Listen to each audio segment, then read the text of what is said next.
नमस्कार, मैं अमित और आप देख रहे हैं आंखें न्यूज 24। आइए नजर डालते हैं आज के महत्वपूर्ण खबरों पर।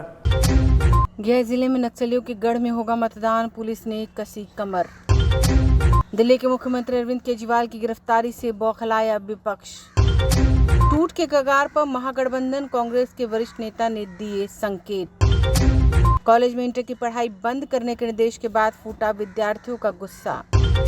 और सुपौल और मधुबनी जिले के बीच बन रहे पुल के 3 गार्डर गिरे। अब खबरें विस्तार से। इस खबर के प्रायोजक हैं Lohianagar mount Carmel high school, Gyansthali high school और LMC कम्युनिकेशन।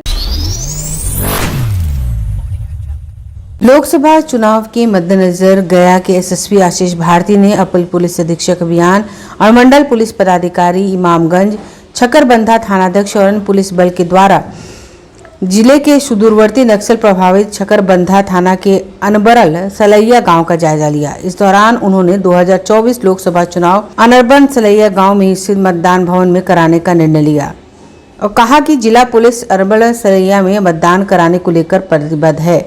बताया गया कि पूर्व में नक्सलियों के आतंक की वजह से अर्बन सलैया में मतदान नहीं हुआ करता था। इस गांव के लोग तमाम परेशानियों को झेलते हुए 20 किलोमीटर की दूरी तय कर औरंगाबाद जिले के मतदान केंद्र पर मतदान करते थे, जिसे औरंगाबाद पुलिस प्रशासन निपटाया करता था। लेकिन इस बार जिला पुलिस ने नक्सलियों गढ़ में घुसकर उन्हें चुनौती देते हुए एक साहसिक निर्णय लिया है। SSP आशीष भारती ने बताया कि पूर्व में सुरक्षा के दृष्टिकोण से उक्त गांव के लोगों के मतदान भवन को औरंगाबाद जिला के ढीबरा थाना के एक भवन में स्थानांतरित कर दिया जाता था, जिसके कारण कई मतदाता अपने मताधिकार का प्रयोग नहीं कर पाते थे। गया पुलिस 2024 का लोकसभा चुनाव अनबरल सलैया गांव में स्थित मतदान भवन में ही करवाने को प्रतिबद्ध है। इसके लिए गया पुलिस ने सारी तैयारी कर ली है। उन्होंने बताया कि पुलिस अधिकारियों और बल के साथ फ्लैग मार्च भी किया गया। इस मौके पर जिला पुलिस की इस पहल से लोगों ने गया का पुलिस का आभार जताया। उन्होंने कहा कि ऐसी संभावना है उक्त पहल के कारण अनबरल सलैया के मतदाता अधिक संख्या में अपने मताधिकार का प्रयोग कर पाएंगे। गौरतलब है कि गया जिले के छकरबंधा थाना क्षेत्र का इलाका नक्सलियों का गढ़ रहा है। नक्सली इस इलाके को दुर्गा के रूप में प्रयोग करते हैं। हालांकि बीते 2 से 3 वर्षों के बीच जिला पुलिस और अर्धसैनिक बल ने बहुत हद तक उनकी कमर तोड़ दी है। यही वजह है कि जिला पुलिस ने साहसिक निर्णय लेते हुए अर्बन सलैया में ही मतदान कराने का निर्णय लिया। कौन सा गांव टोला गांव हुआ है? गोपाल सर। गोपाल डेरा कहाँ है? वो किधर है? यह गांव है आपका? यही गांव है। अच्छा, तो कहाँ पे वोट देते हैं? वोट तो डुमरिया जाते हैं। डुमरिया? डुमरिया डुमरिया किधर है? उधर दक्षिण। तो उधर कहाँ जाते होंगे वोट? उधर कहाँ जाते होंगे वोट देने? अच्छी से गाड़ी से जाते हैं रोड से। कितना दूर समय लगता है? लगे है 3 घंटा। 3 घंटा लगा है? एजा पर ही कभी चुनाव वोट ना दिले?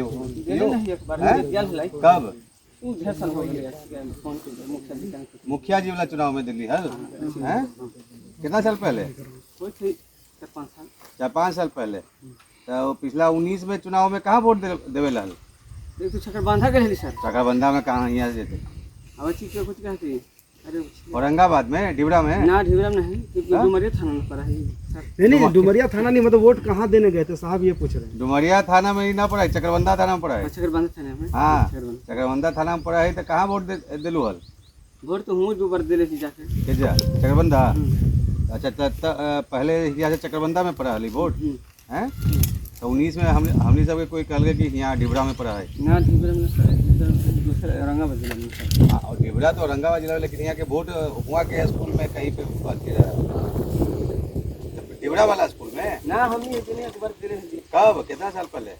5 साल हो गए। हाँ, हमने सबके तो बताइए सबकी हुआ ढिबरा में देवे जा है ना। 5 साल पहले यहाँ दिलू हल दिले एक बार है? आगे सर उतना हमारा क्या ना पता। और ये पंचायत चुनाव में 50 मुखिया वाला में? मुखिया वाला में? मुखिया वाला में कहाँ दिल बोल? मुखिया वाला में? मुखिया वाला हुई छकरबंधा। छकरबंधा में गेलू हल? तो यहाँ कितना देर समय लगा है? 3 घंटा जाए में पैदल। 3 घंटा पैदल जाए में? और गाड़ी से? गाड़ी से सर एक बार गए था, था होता है कितना लगे।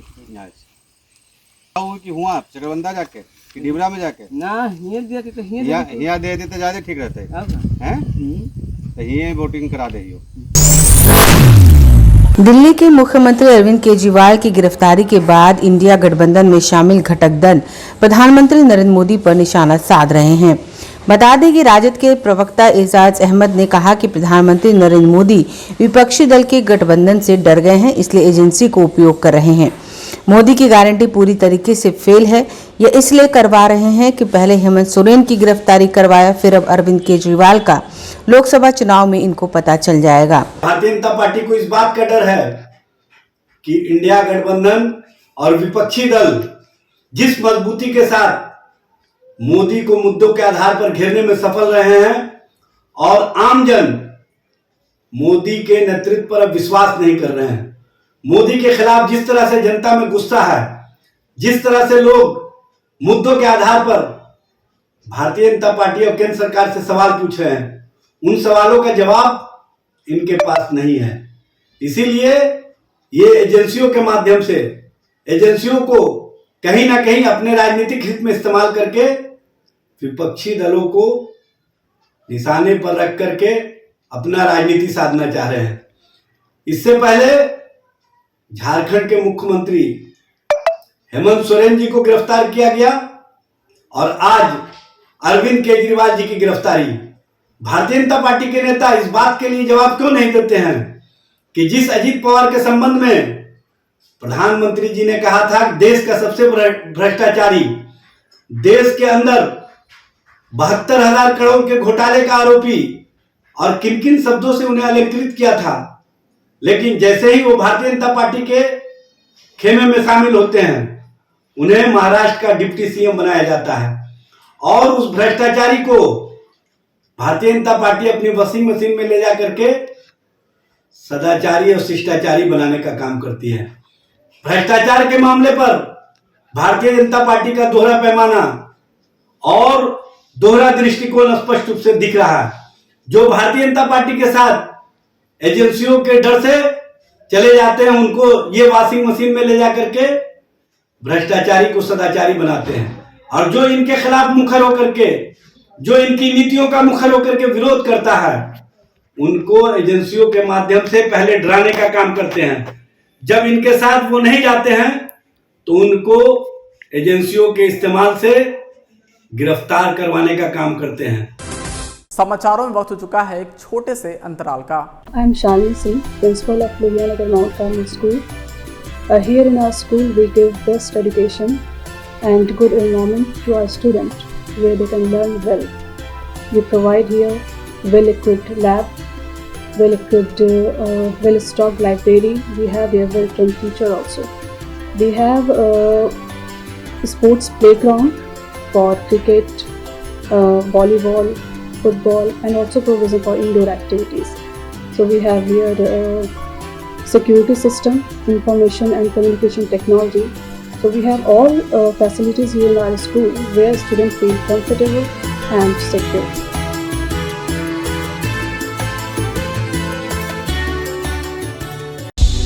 क्या आप पत्रकारिता के क्षेत्र में अपना कैरियर बनाना चाहते हैं? तो आज ही royal Ashoka institute of mass communication and journalism में अपनी जगह सुनिश्चित करें। आर्यभट्ट ज्ञान विश्वविद्यालय पटना से मान्यता प्राप्त 100% प्लेसमेंट के साथ royal Ashoka institute of mass communication and journalism नामांकन जारी है। हमारा पता है DS/16 गायत्री मंदिर के समीप, कंकड़ बाग, पटना 8,20,000। आप हमें संपर्क भी कर सकते हैं।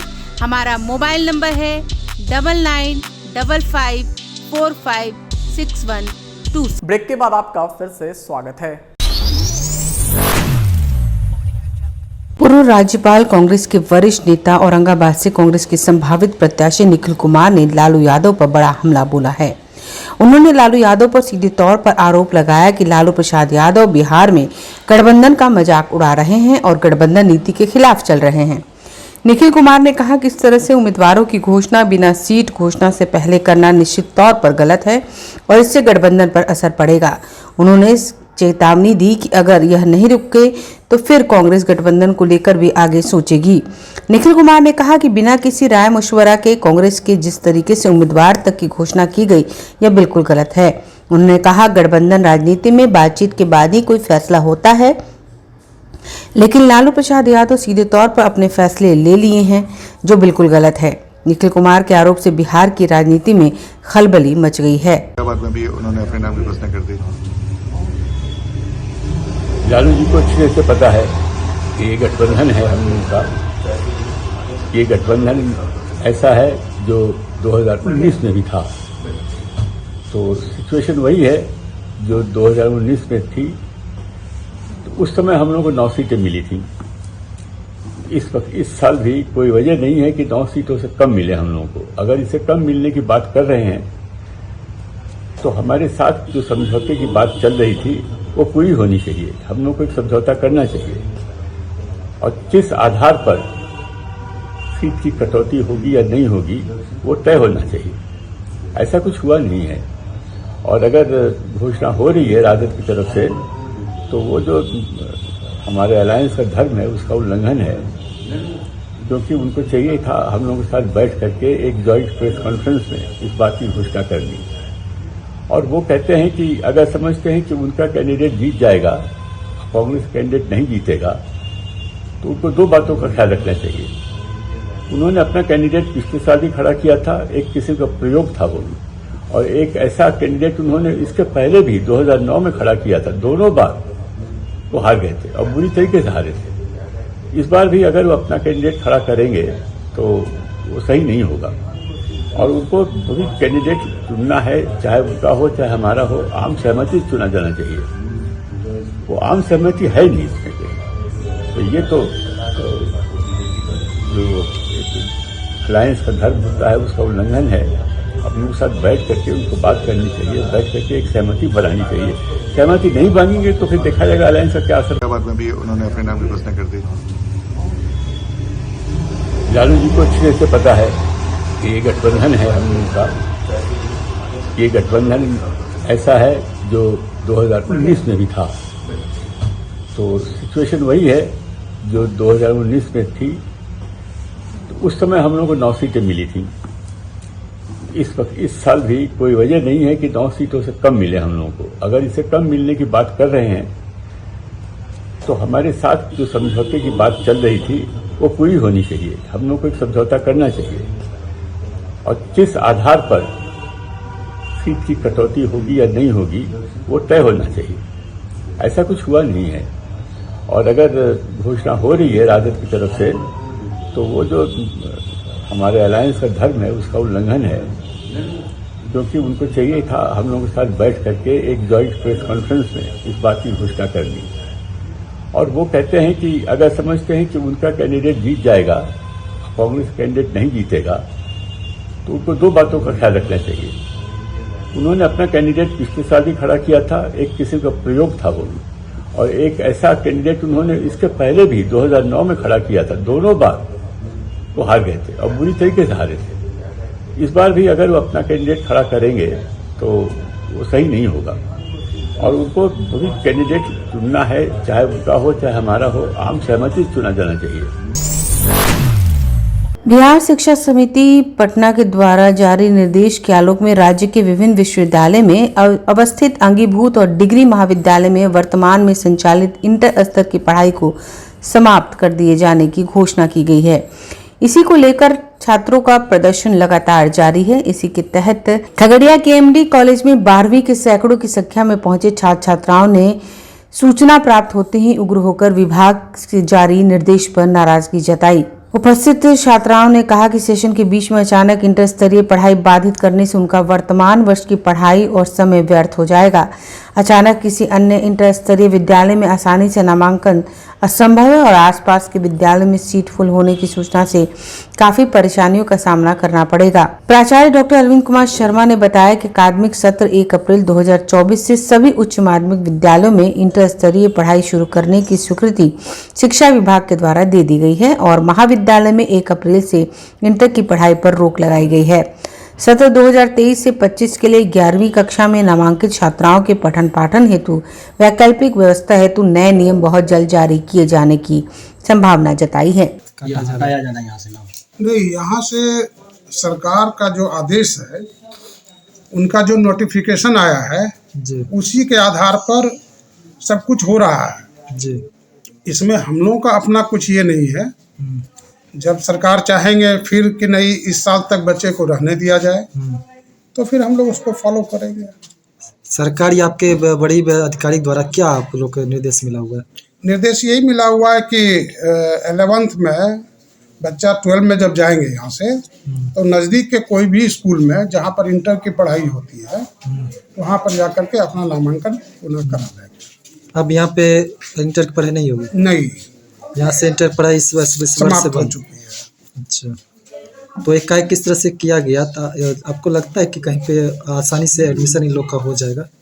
हाँ, जहाँ होगा खाली तभी ना होगा। सरकार को इसके लिए सोचना होगा फिर आगे कि हमको करना क्या है बच्चे के लिए। सर आप शिक्षक है, आपको कई स्कूलों से कॉलेजों से आपको संपर्क होगा या फिर आप इससे पूर्व से ईयर भी आप लोग के पास आता होगा, बीच में एडमिशन का या फिर सीट खाली रहती है क्या? ऐसा आपको लगता है कि आसानी से लोग बच्चे लोग का हो नहीं, जाएगा? आसानी से तो नहीं मिलेगी जी। इसके लिए प्रयास करना होगा सरकार को। आपके विद्यालय में सर इंटर फर्स्ट ईयर का जो विद्यार्थी है टोटल कितना होगा लमसम?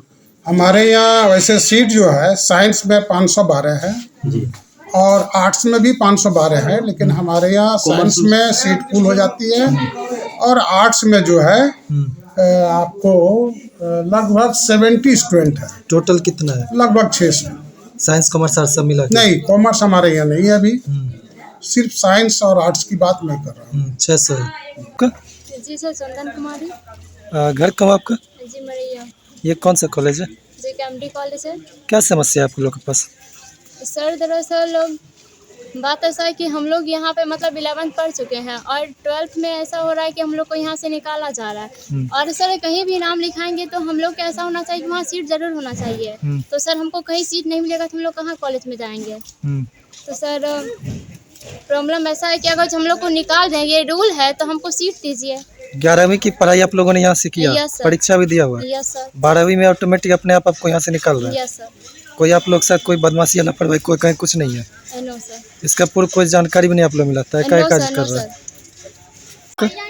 सर मेरा नाम काजल है। ये कौन सा कॉलेज है? केएमडी कॉलेज है। केएमडी कॉलेज। आप लोग यहाँ पे किस लिए आए थे आज?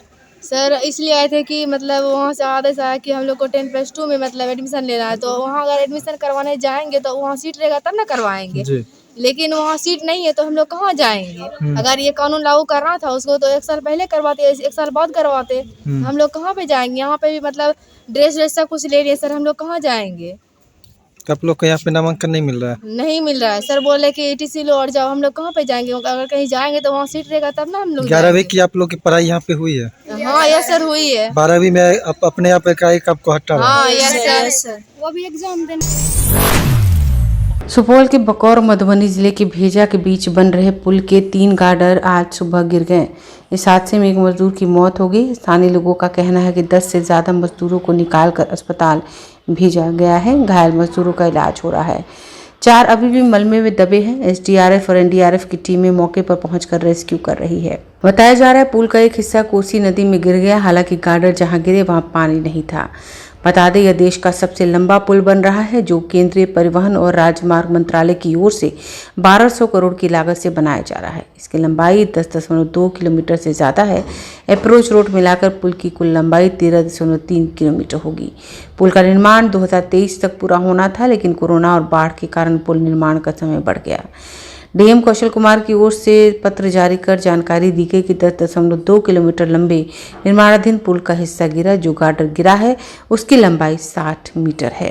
हादसे में 10 लोग दबे थे जिनको निकाल दिया गया है। ये NH 18 नंबर रोड है। ये बिहार का हिंदुस्तान का सबसे बड़ा ब्रिज बन रहा है, जिसमें से ये पिलर सीमेंट लगा रहा था, खड़ा कर रहा था। इसके कारण कुछ इंजीनियरिंग का टेक्निकल इशू के कारण से ये सीमेंट गिर गया, इसमें कई सारा लेबर वर्कर इंजीनियर दब के मर गए हैं। उनको हम लोग अभी ग्रामीण लोग निकाले हैं और इसमें अभी तक कोई भी ट्रांसलेट कंपनी है, गेमन इंडिया है ट्रांसलेट कंपनी है, उनके द्वारा अभी तक कोई भी एम्बुलेंस नहीं आया है, नहीं कोई भी सुरक्षा कर्मी आया है।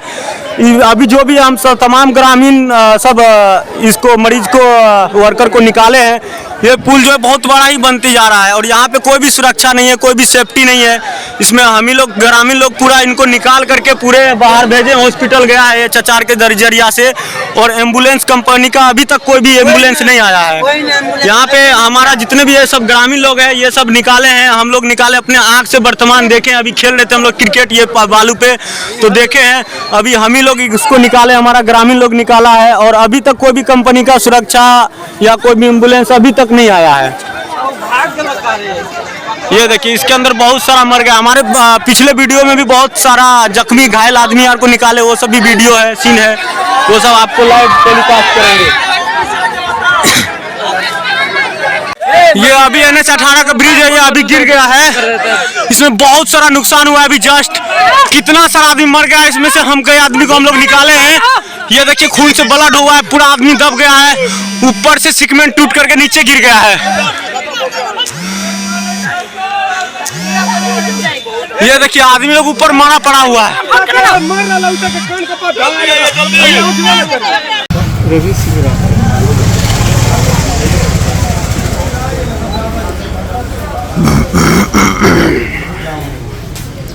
गुलसर भैया